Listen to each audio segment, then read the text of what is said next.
Homilía para el domingo 18 después de Pentecostés. La epístola está tomada del apóstol San Pablo a los Corintios. Hermanos, continuamente doy gracias a Dios por la gracia que se os ha dado en Jesucristo, porque en Él habéis sido enriquecidos en toda suerte de bienes, con todo lo que pertenece a la palabra y a la ciencia, habiéndose así verificado en vosotros el testimonio de Cristo, de manera que nada os falte de ninguna gracia, esperando la manifestación de Jesucristo nuestro Señor, el cual os confortará todavía hasta el fin, para que seáis hallados irreprensibles en el día del advenimiento de Jesucristo, Señor nuestro. El Evangelio está tomado del Evangelio de nuestro Señor Jesucristo, según San Mateo. En aquel tiempo, subiendo Jesús en una barca, repasó el lago y vino a la ciudad de su residencia, cuando he aquí que le presentaron un paralítico postrado en un lecho. Y al ver Jesús la fe de ellos, dijo al tullido: «Ten confianza, hijo, que perdonados te son tus pecados». A lo que ciertos escribas dijeron luego para consigo: «Este blasfema». Mas Jesús, viendo sus pensamientos, dijo: «¿Por qué pensáis mal en vuestros corazones? ¿Qué cosa es más fácil decir? ¿Se te perdonan tus pecados? ¿O decir, levántate y anda? Pues bien, para que sepáis que el Hijo del Hombre tiene en la tierra potestad de perdonar pecados, levántate», dijo al mismo tiempo al paralítico, «toma tu lecho y vete a tu casa». Y levantóse y fuese a su casa, lo cual viendo las gentes quedaron poseídas de temor, y dieron gloria a Dios por haber dado tal potestad a los hombres. En el nombre del Padre, y del Hijo, y del Espíritu Santo. Amén. Mis queridos hermanos, leemos pues en el Evangelio de hoy como cuando nuestro Señor cura al paralítico, y Él dice: «Tus pecados son perdonados», los fariseos se escandalizan. «Este hombre blasfema», dicen. Que es como si pensaran, es como si dijeran: «Este hombre es un farsante, está haciendo promesas que no puede cumplir, porque ¿quién puede perdonar los pecados? ¿Quién puede tener ese poder tan grande?». Cuando escuchamos estas cosas hoy, nos parece difícil de creer que alguien tuviera algún problema en pensar que los pecados pueden ser perdonados. Pero esto es porque estamos tan acostumbrados a la misericordia de Dios. Estamos tan acostumbrados a tener los sacramentos disponibles, a obtener el perdón de nuestros pecados tan fácilmente, que se nos hace difícil creer que los hombres se pudieran escandalizar ante este concepto. Pero piensa por un momento. Estos hombres ciertamente estaban equivocados, pecaron en dudar de nuestro Señor, pero tenían un concepto bastante exacto de lo malo que es el pecado, lo terrible que es, del mal tan horrible que es, tan grave que solo Dios puede deshacerse de él, solo Dios puede perdonarlo. Estos hombres, pongámonos de nuevo, digo, en su lugar, estos hombres habían visto por 5,000 años o más que nadie había podido perdonar pecados.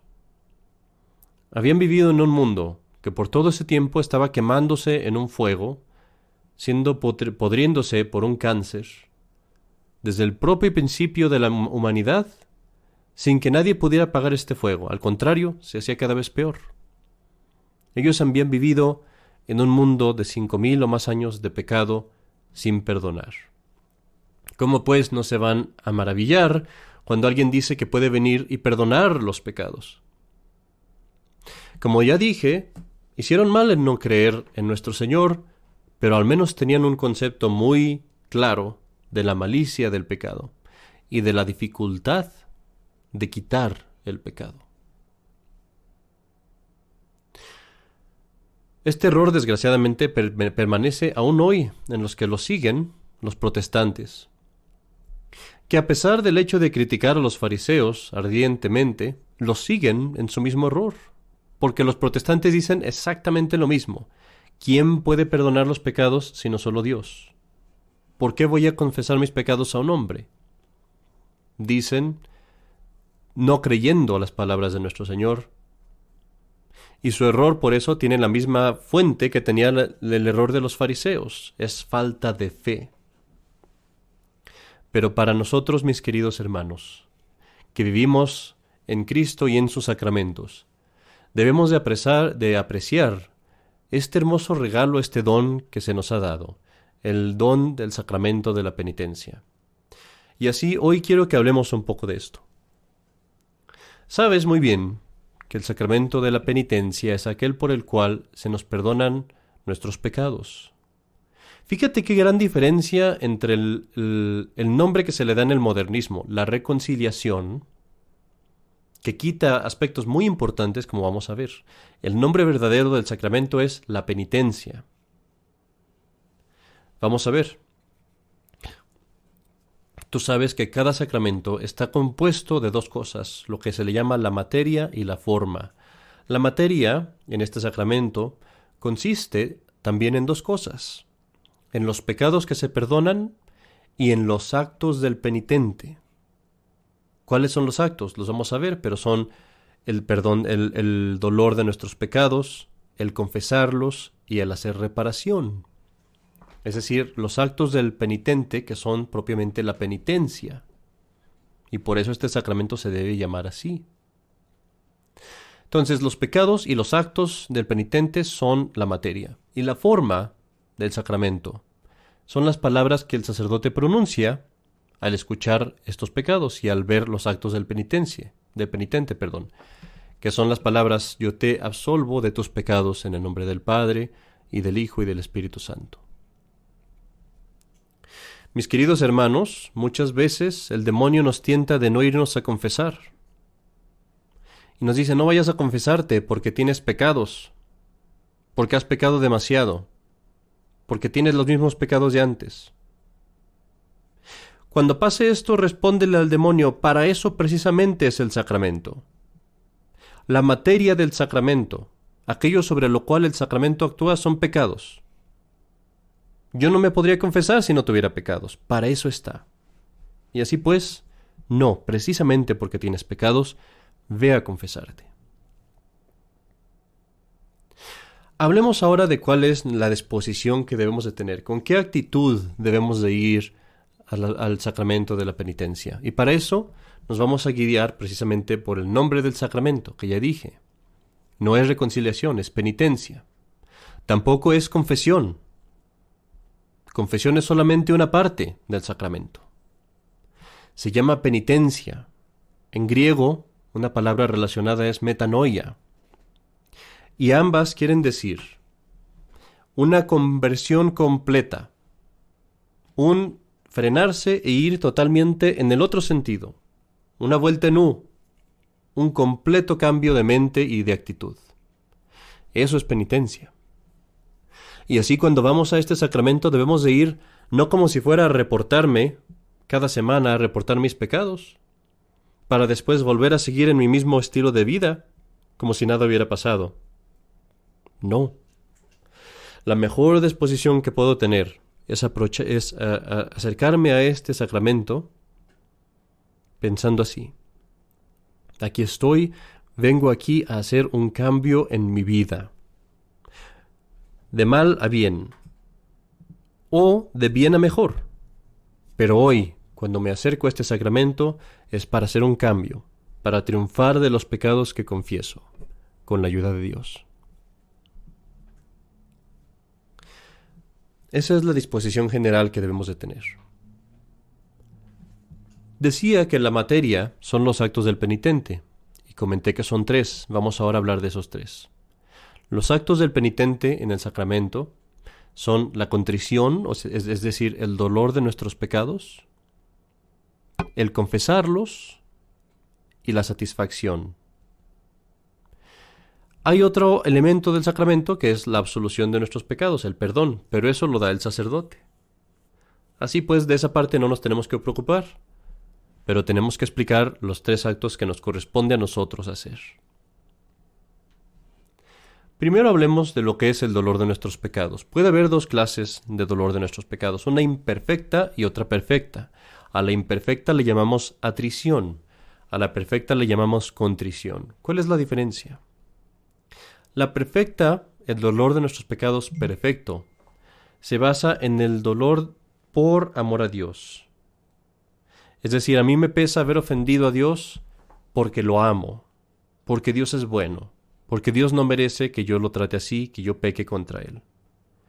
Independientemente de si me voy al cielo o al infierno, me pesa solamente por amor a Dios. Eso es un dolor perfecto. Es la mejor disposición que puedes tener. El dolor imperfecto sería un poco más egoísta. Es cuando me pesa porque no me quiero ir al infierno, o me pesa porque no quiero perder el cielo, o alguna otra cosa así. Y esto, aunque es imperfecto, basta para confesarse. Tú te puedes ir a confesar aunque tu dolor no sea el más perfecto. Lo único que es necesario, sin embargo, es que tu dolor esté basado en motivos de fe. Es decir, que es porque no quieres ir al infierno, porque no quieres perder el cielo, etcétera, etcétera. No estaría bien, no basta para confesarse si tu dolor está basado puramente en motivos naturales. Por ejemplo, si a mí me pesa haber pecado porque me cacharon al pecar, o si me pesa haber pecado porque el pecado es muy vergonzoso naturalmente, y me avergüenzo de eso, o me pesa de haber pecado porque me están obligando a irme a confesar. Bueno, en esos casos, pues obviamente la confesión no es válida. Tu dolor tiene que estar basado en motivos de fe. Todo esto quizá ya lo sabes, pero aquí está el punto que quiero darte a entender. Este sacramento, como todos los otros, te va a dar más fruto. Vas a recibir más beneficios entre mejor dispuesto estés. Cuando tú vas a un sacramento, haz de cuenta que llevas una bolsa. Esa bolsa puede ser muy grande o puede ser muy pequeña. Si estás muy bien preparado para recibir el sacramento, tu bolsa es muy grande. Si estás muy pobremente preparado y apenas te preparaste, tu bolsa es muy pequeña. ¿Y qué vas a recibir? Pues casi nada. Apenas lo necesario. En este sacramento de la penitencia hay dos frutos que tú recibes principalmente. La gracia, porque el sacramento te da gracia, te da santidad. Y el perdón no solamente de tus pecados, sino también de las penas del purgatorio que tú tendrías que pagar por ellos. Acuérdate que tus pecados son perdonados, pero aún así tienes que ir al purgatorio. Aún así tienes que purificar tu alma, y eso duele. Pero este sacramento tiene también ese beneficio, que también eso te lo perdona, dependiendo de qué tan bien dispuesto estés. Y así pues, lo que yo te digo ahorita es que trates lo mejor que puedas de prepararte muy bien al sacramento de la penitencia. Trata de tener un dolor de tus pecados tan intenso como te sea posible, tan sincero, tan profundo como puedas obtener de tu corazón. Y así cuando vayas a confesarte vas a recibir mucho más fruto, mucha más gracia, mucho más perdón de tus penas del purgatorio. Puedes hacer esto tan bien que con una sola confesión bien hecha, con una disposición perfecta, todas las penas del purgatorio te podrían ser perdonadas. Hay una historia que me gusta mucho de los padres del desierto. Los padres del desierto fueron los primeros monjes católicos que se iban a una cueva en el desierto y allí hacían penitencia. En un caso, una vez, ellos vendían canastas para mantenerse, y una vez cuando uno fue a la ciudad a vender sus canastas, una mujer de mala vida quiso seducirlo y hacerlo pecar. Resultó al revés la cosa, porque el monje acabó convirtiéndola, y inspirado por el Espíritu Santo, esto es algo que uno no debería hacer a menos que Dios lo inspirara, en un caso muy muy singular. Inspirado por el Espíritu Santo, este monje se llevó a esta mujer pecadora a una cueva al desierto. Muy lejos de la cueva de él, pero ahí llegó, la puso en una cueva y le dijo: no eres digna de decir el nombre de Dios, no eres digna de decir el nombre de Jesucristo, pero vas a rezar así. Te voy a encerrar aquí en esta cueva y tú vas a rezar así. Oh tú que me has creado, ten piedad de mí. Esta mujer entró ahí en su cueva y empezó a rezar con tanto dolor, tanta penitencia. Y finalmente, 4 días después, el monje, al estar rezando en su propia cueva, ve una visión. Y en esta visión ve el alma de la mujer que va directa al cielo, en ese mismo momento. 4 días había estado la mujer rezando y haciendo penitencia, y fue tan profundo su dolor, tan perfecta su contrición, que a los 4 días voló derecha al cielo. Algo así podríamos nosotros obtener, queridos hermanos, el prepararnos también, que nuestra alma también se viera purificada totalmente de pecado, si nos disponemos al sacramento. Hablamos pues del dolor de nuestros pecados. Hablemos ahora de lo que compete a la confesión, a decirlos. Todos sabemos que tenemos que decir los pecados mortales. Tenemos que decir las circunstancias que sean agravantes, o sea, que lo hagan peor, y el número de pecados también.